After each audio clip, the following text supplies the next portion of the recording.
Squid Game Season 3 Theory. The Squid Game VIPs are former winners, and Gi-hun is headed toward their fate. I've been thinking a lot about Squid Game and wanted to share a theory that's been stuck in my head. What if the VIPs are actually past winners of the games? The more I think about it, the more it makes sense, and it's honestly a terrifying idea.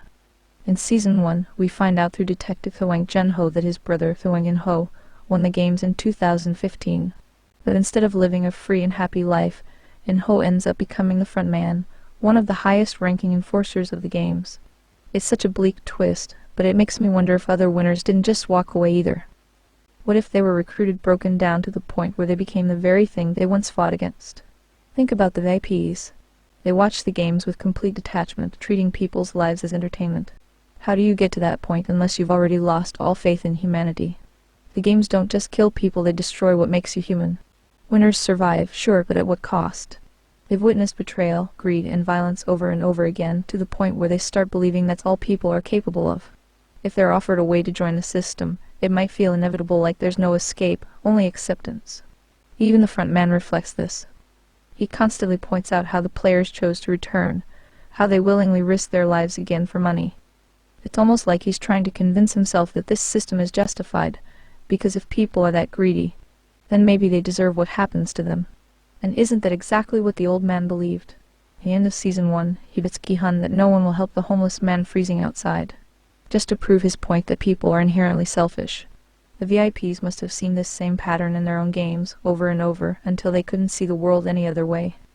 Which brings me to Gi-hun. At the end of Season 1, he's determined to bring the system down.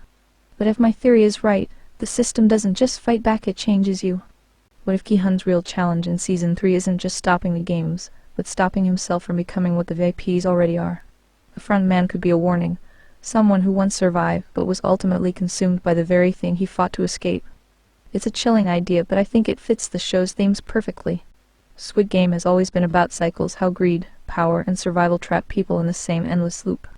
The VIPs being former winners would be the ultimate proof that the games don't just take your life, they take your soul. What do you think? Does this theory hold up, or am I reading too much into it?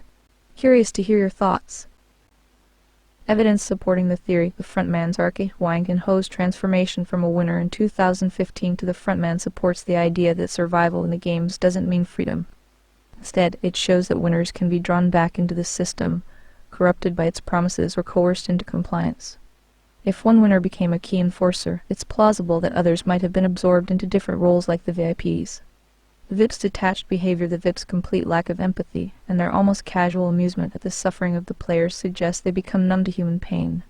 Such detachment could arise from surviving the games themselves, enduring the horrors firsthand, and then internalizing the belief that humanity is inherently cruel and selfish. This aligns with the old man's philosophy, as revealed in his conversation with Gi-hun at the end of Season 1. Cycles of power and corruption. Squid Game portrays how systems of power perpetuate themselves by turning victims into perpetrators. The VIPs being former winners would perfectly fit this theme, as they would symbolize the ultimate transformation, from desperate players fighting for survival to privileged elites exploiting others for entertainment. Gi-hun's transformation. Gi-hun's dyed red hair and renewed resolve at the end of Season 1 hint at a darker path. If he gets too consumed by revenge with a desire to dismantle the system, he risks becoming a part of it. The show might explore how even the noblest intentions can be corrupted, using the VIPs as a cautionary tale.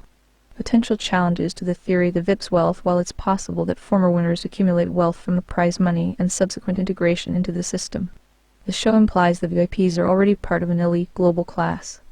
They speak different languages, hinting at their diverse origins and established privilege. However, this doesn't exclude the possibility that some winners, especially the more ambitious or broken ones, could rise to their ranks. Recruitment process. The show hasn't explicitly revealed how the VIPs are chosen or how the games maintain their network. Former winners were recruited. It would be interesting to learn what incentives or threats were used to turn them into willing participants. Cultural and social context. Squid Game explores Korean societal issues, but the VIPs represent a more global perspective. If they are former winners, their stories would need to reflect diverse cultural contexts, adding complexity to the theory. What this means for Season 3 if your theory holds true. It raises some tantalizing possibilities for Season 3. Gi-hun's moral battle. Gi-hun might face a choice similar to the VIPs or the front man. dismantle the system at great personal cost or join it in a bid for control. This internal conflict could be as gripping as the physical dangers of the games themselves. Revealing the VIP's backstory, Season 3 could delve into the lives of the VIPs, showing how they were once desperate players like Gi-hun, only to succumb to the system's seductive power.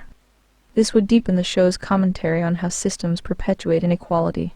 A new face of resistance. Perhaps Gi-hun's challenge isn't just to survive but to break the cycle entirely, proving that humanity is capable of change and selflessness, even in the face of overwhelming greed.